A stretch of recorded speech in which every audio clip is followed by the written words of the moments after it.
So airline fees are as high as the planes passengers are flying on, and it's time to stop their rapid ascent. Today, several airlines charge $200 change and cancellation fees, which may be greater than the value of the original ticket.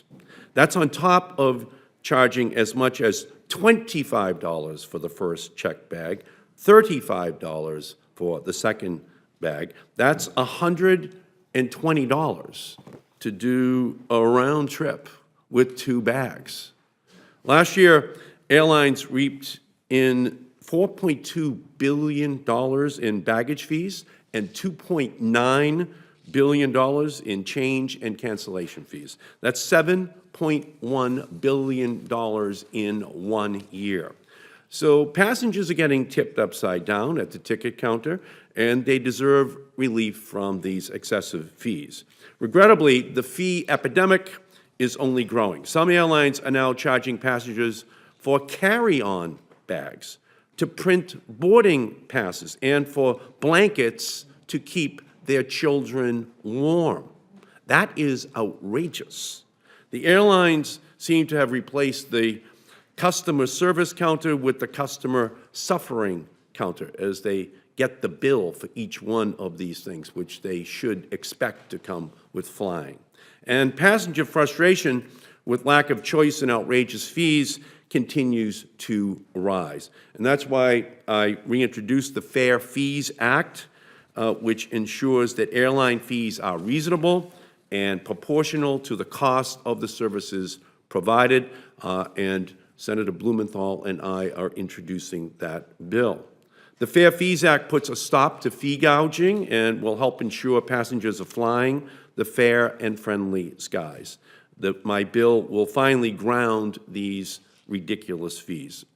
Ms. Greenberg, is it reasonable to charge passengers $200 to change or cancel their flight, even if the passenger changes their reservations well in advance, even if the passenger purchased the ticket for less than $200, even if the airline resells the seat to another passenger at an even higher price? Is that fair?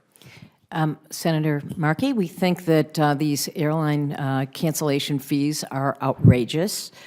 They don't reflect the cost to the airlines of accommodating reservation changes or cancellations. They actually, as you indicated, they can resell the seat perhaps much more expensively than the original cost. In 2016, they brought in nearly $3 billion in revenue, and things happen. People's plans change. Somebody might get sick. You're stuck. And there is no forgiveness for those fees. I've experienced it. The passengers let us know how frustrated they are about this.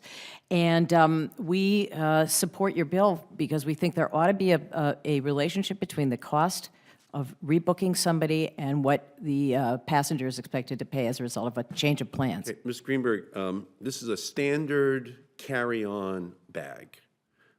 Millions of passengers all across the country are forced to jam a week's worth of clothing into this bag to avoid paying an additional $120 if the bags get checked. Is it really reasonable, Ms. Greenberg, to charge a person $120 to check the bags that are going back and forth on a week's trip, just because they can't jam it all into one bag? No, we agree with the Southwest Airline president several days ago in the House in the House hearing, who said, we think if passengers travel, they may want to carry their clothes along, and that we ought not charge them for checking a bag.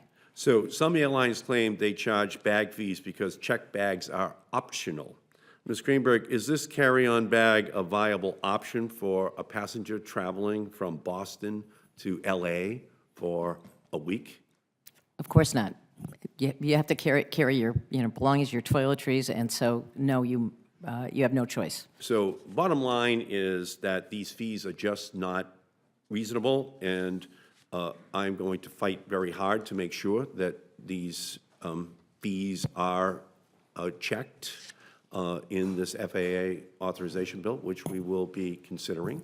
And Ms. Nelson, could you just give us your view on mobile devices on planes in the passenger cabin? Could you tell us how the flight attendants view that Yes, change? the flight attendants view voice conversations in the cabin the same as the public views them. We do not want them on the plane. This will create more conflict on the plane, and the DOT, or through the FAA reauthorization bill, we should put the final nail in the coffin on this and make sure that there are no voice calls in the cabin. We have very serious security concerns, and we also have just a piece of flight concerns. Thank you. I agree with you 100%. Thank you. Senator